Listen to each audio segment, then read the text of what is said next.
Hello and welcome to Stand in the Gap. Today is part 2 of a 2-part series that we've entitled Re-engaging Parents and the Rise of Homeschooling in America. Last week on this program, we dealt with the genesis, the beginning of the homeschool movement back in the early 80s here in America. And we focused on the role of the Homeschool Legal Defense Association in the rise of homeschooling in America. We cited the cultural motivations that occurred in the in the 60s, transcending into the 70s, and actually has continued through to this very day with a dramatic exodus in children from the public school system into Christian education and specifically homeschooling.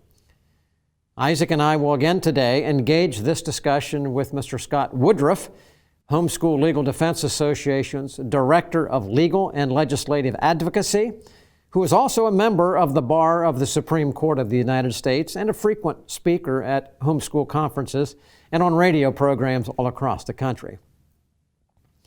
Now, according to some educational historians, such as the Coalition for Responsible Home Education, they said, quote, "The modern homeschool movement began in the early 70s when John Holt, an educational theorist and supporter of school reform, began arguing that formal schools' focus on rote learning created an oppressive classroom environment designed to make children compliant employees.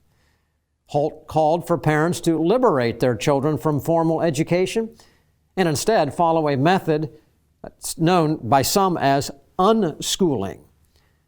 But soon after, Holt's arguments inspired the first homeschoolers.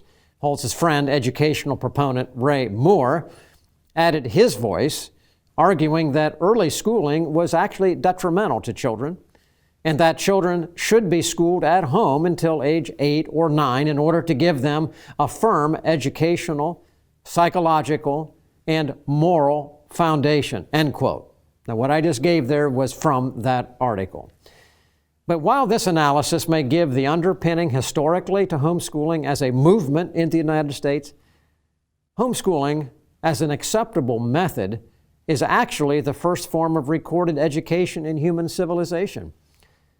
That's when parents taught their children how to live and work and write and think. And from a biblical perspective, what is in fact homeschooling was outlined very carefully in the book of Deuteronomy, chapter 6, as an example, when God instructed parents, particularly fathers, to teach their children diligently at home and emphasized, do it diligently when they get up in the morning, when you walk during the day, when you sit down to eat, and when you lay down to sleep. That's what Deuteronomy 6 talks about. It's that type of 24-hour-a-day input by parents that really describes the uniqueness and the success of homeschooling. The content of that homeschooling in a biblical sense becomes truly unique, not just as a method, but as a means of inculcation of values which transcend generations.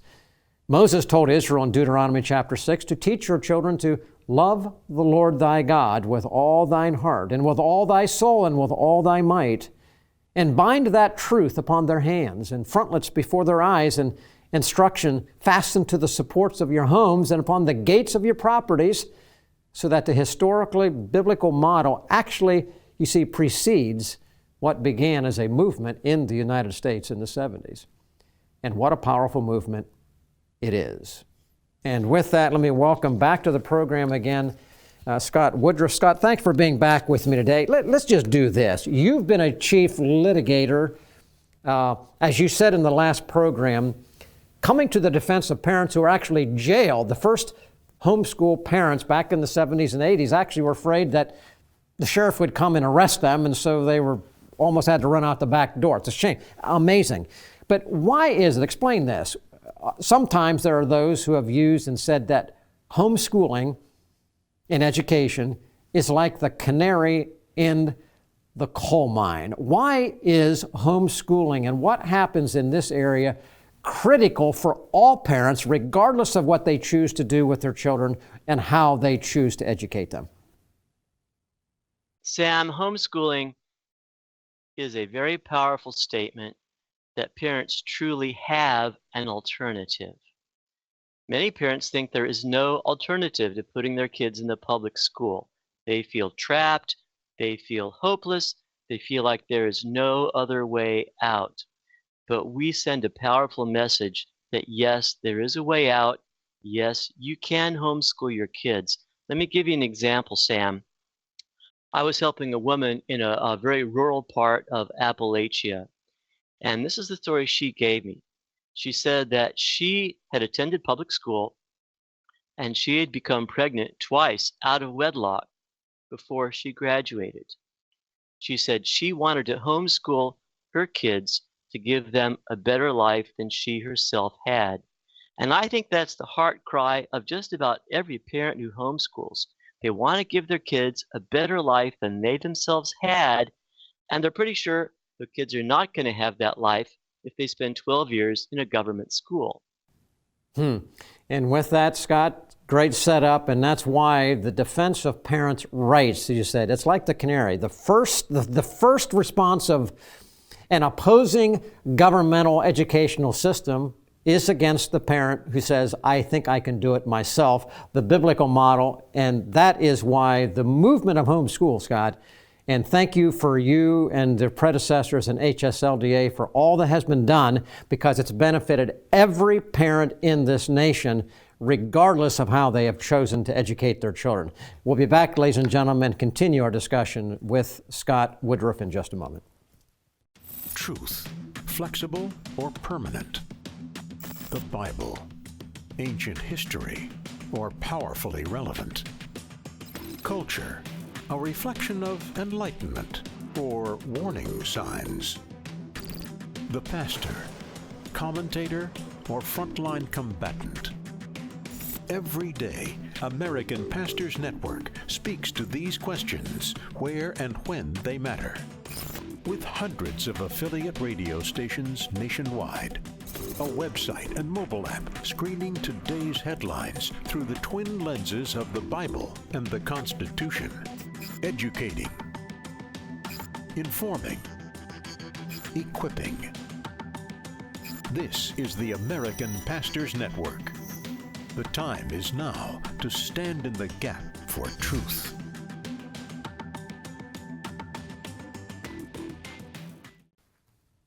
Welcome back to Stand in the Gap, and today most of you who watch this program regularly, you know that Sam and I both are proponents of homeschooling your children, even at the very least, no matter where your children are going to school, that you recognize as a parent or a grandparent your God-given right to be in charge of what your children learn and to be involved in how they turn out, and for when it's possible to be able to educate them at home. I know in my life has been a big blessing, and so we're talking about this in our Part 2 interview with Scott Woodruff. He's an attorney with the Homeschool Legal Defense Association. Scott is the Director of Legal and Legislative Advocacy there at HSLDA.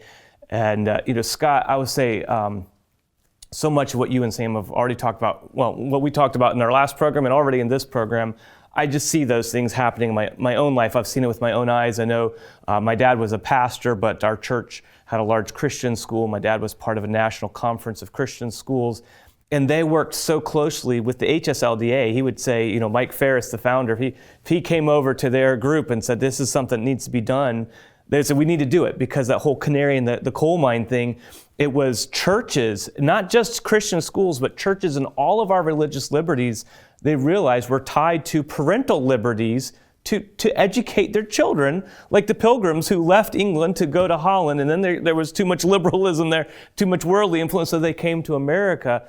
That was the same kind of thing going on, and they recognized that, and I see that. And as my wife and I, we're members of the HSLDA, and we benefit so much from it beyond just the legal defense. There's so many other things that you all are doing at the HSLDA to help direct, to help guide, to help network parents who want to rear their children in the fear and admonition of the Lord. But we do still worry. I live in the state of New York. We've homeschooled our children in Pennsylvania and in New York. And the laws are burdensome at times. And we get worried about what you said, that principals or superintendents might misapply. the laws and the freedoms that we have might be taken away. And so I would like to ask you, because HSLDA, they do so many things now, and anybody watching should look into it, but you are still a large part of it is the legal defense. What do you see on the legal side of things as maybe the number one overarching challenge over the years that homeschool families have faced? Number one challenge in recent years is that public school officials invent new laws and present them to families as you have to do this. Let me give you an example in Virginia. A school district in the western part of the state said, you have to give us a copy of your birth certificate, your child's birth certificate, if you want to homeschool. That's not in the law. I wrote to their attorney and said, that's not the law. He said, this is our policy, and if your client doesn't give us his child's birth certificate, we're going to enforce the law against him. We filed a declaratory judgment action against that school district. The first judge, unsurprisingly, ruled against us. We appealed it to the Virginia Supreme Court, and they agreed with us 7-0 that the school had no power to invent their own laws for homeschoolers. And that brings up an interesting point. I want to get into some of the other legal issues, but there are cases like that, and we see this over and over, and I read the newsletters from HSLDA, and it's a regular basis where they ask things that the law doesn't allow them to ask for. But some people might say, what is the problem? Why not just give them the birth certificate? Why not just give it? Why not just go along with that? Why at HSLDA is that such a big deal that you say this is the law and we are going to follow the letter of the law? Well, Isaac, there are two ways to eat a cookie. You can stuff it in your mouth and gobble it all at once, or you can take really teeny-weeny nibbles around the edges. But with teeny-weeny nibbles, you'll sooner or later make the whole cookie disappear. We tell public school officials, not one nibble, not one.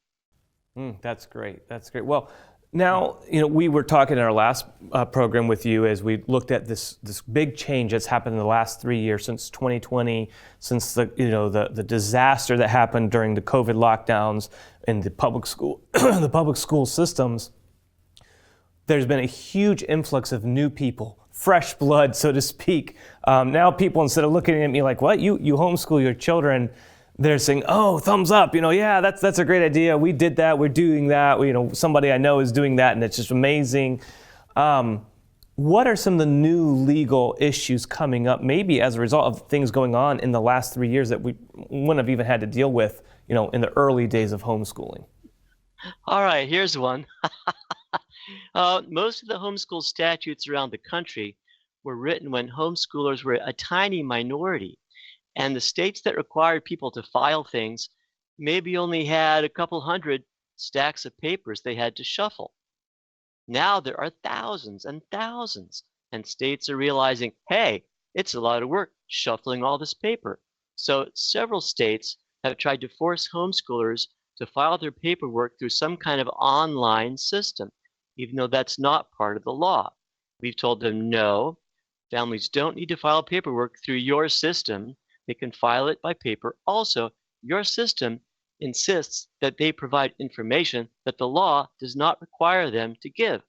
So in a sense, the popularity of homeschooling and the increasing administrative burden on public school staff is making them look for easy ways to do it. And easy for them means making us follow a computer program. And Scott, I can comment, I can confirm from my perspective, I served in the Pennsylvania General Assembly for 18 years and on our education committee for 16 of those years. And so I was heavily involved in parental rights issues and in the laws governing homeschooling and education. And what you are saying, I was nodding my head. I wasn't on the screen so people could see me, but I was nodding my head saying, exactly. And although we had not talked before this program, what you said right there, I'm saying this is a potential area, and the area is whereas one time homeschooling was small and the mentality was squash this erupting potential because we've got to keep everybody in the system. Now it's become a movement. And there are many now involved, so now it becomes a threat of a different type. And how do you control? You burden people down with paperwork and bureaucracy.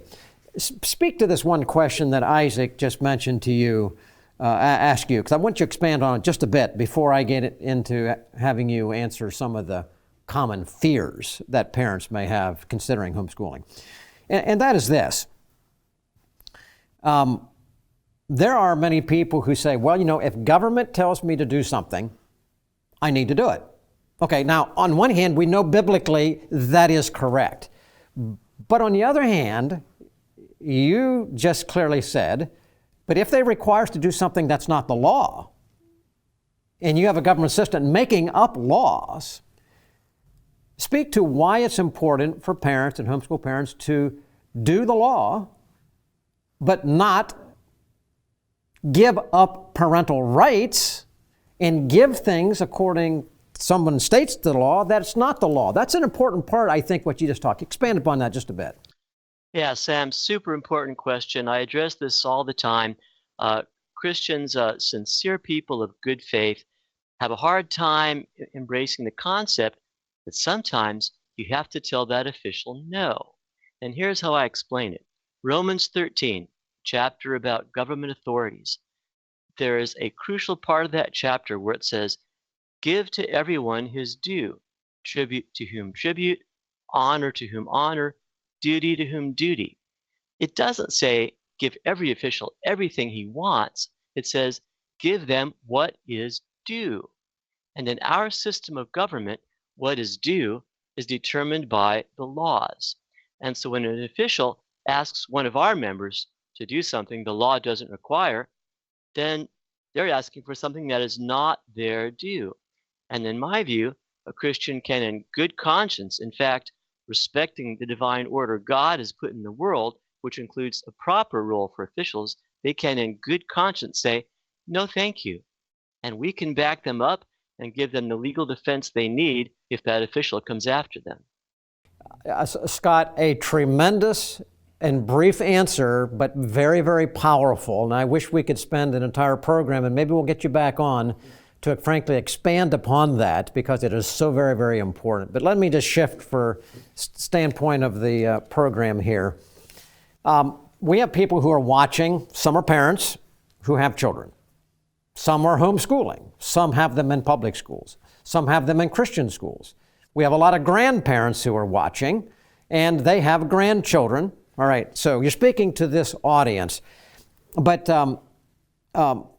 what would you, over the years, identify as perhaps the greatest fear that parents contacting Homeschool Legal Defense or whatever would say, I'm not satisfied about where my kids are being educated, or I want to educate them in the fear of the Lord, but homeschooling, I don't know if I can do it.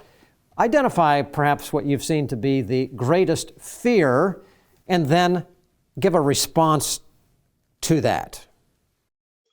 Sure, Sam. Think about it this way. How long does it take to get a bachelor's degree in a college? About 4 years? By the time you've had a baby and reared that baby through years 1, 2, 3, and 4, that's about how long it takes to get a bachelor's degree. You have a bachelor's degree in expertise on your child by the time your child is 4. You are an expert on that child. You're the world's expert on that child. You've studied that child for 4 years. You've taken exams. You've been through tests. You've been through trials. You've studied that child. No one knows that child like you do. No one can educate that child as well as you can. Now, what's the basic fear? Oh, gee, it takes an expert to educate a child. The experts all live down at the government school. My response is, yes, it does take an expert, but you, Mom, you, Dad, are the expert in your child. That's a great one. Okay, we got a minute left here before we say goodbye to you. What's the second greatest fear? And respond to that just like you just did to that one. Yeah, the second fear is just in most families, homeschooling means only one parent's going to work full time. that means a parent is probably going to give up the opportunity for that second income. And that becomes a very personal, very significant choice. Every family has to make their own decision about what it's going to cost versus the benefit. So think about the loss of income versus think about your child being in public school and abandoning their faith. Because you as the parent have an ownership in that, and you will frankly do a better job. We moved into a house in a nearby town once and rented for a while. Before that, we'd owned our home, and my kids correctly recognized me as a yard nut. One day we pulled into our house, our rented house driveway, and my son said, "Dad, there are dandelions in our yard." I said, "No, son, there are dandelions in the landlord's lawn." And that kind of attitude that I don't need to worry about the dandelions because they're in someone else's lawn is what pervades the public school atmosphere. When a parent decides to homeschool, they're saying, "Those are my dandelions, my yard, I'm going to fix it." Scott Woodruff, Homeschool Legal Defense, thank you for being with us. We're going to say goodbye to you right now. These two programs have been fantastic. I am so glad you are doing what you are doing. Ladies and gentlemen, stay with us. Isaac and I will conclude this program in just a moment. Stand in the Gap is produced and recorded in the studios of Lighthouse TV. Positively different.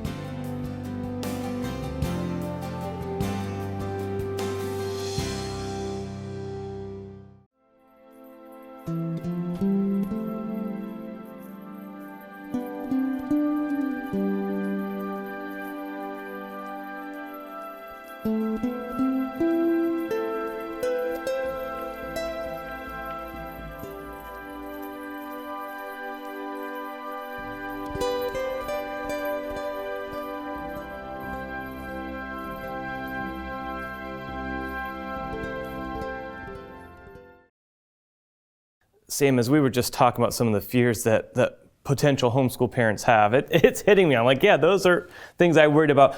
But I'm living in an age now where I'm reaping benefits that others have sown before me. Where when our kids started, there's video curriculum. We use BJU Press video curriculum. It was really easy to get started.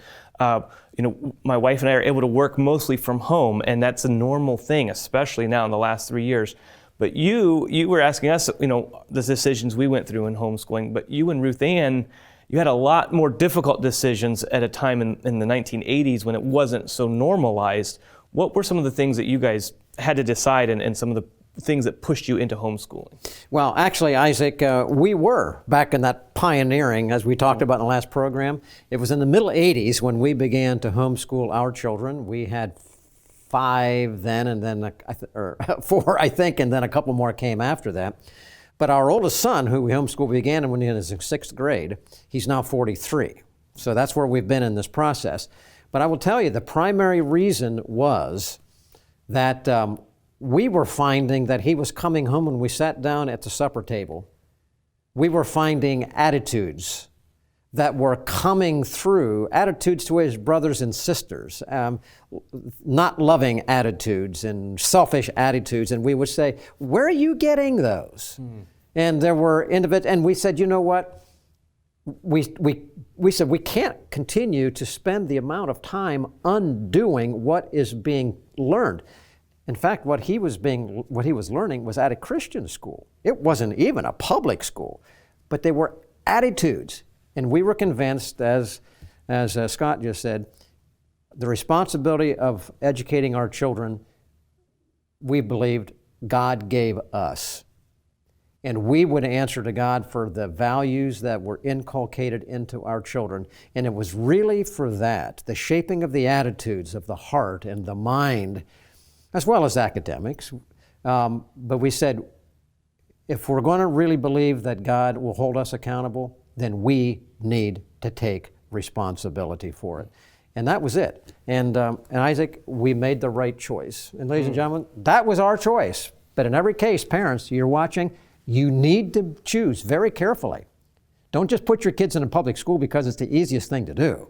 Consider, can you and how well are you imparting the values of fearing God and keeping His commandments into the heart of your children. Grandparents, you can have input into your children, grandchildren, even now, in many, many, many, many ways. Educating our children, it's a duty given to us by God. Homeschooling is definitely one choice, and that's the reason we spent this week and last week on that theme. If you've not contacted us, please reach out to us this week. Let us know that you're watching this program, and God, if He's blessing you, tell us about it and how.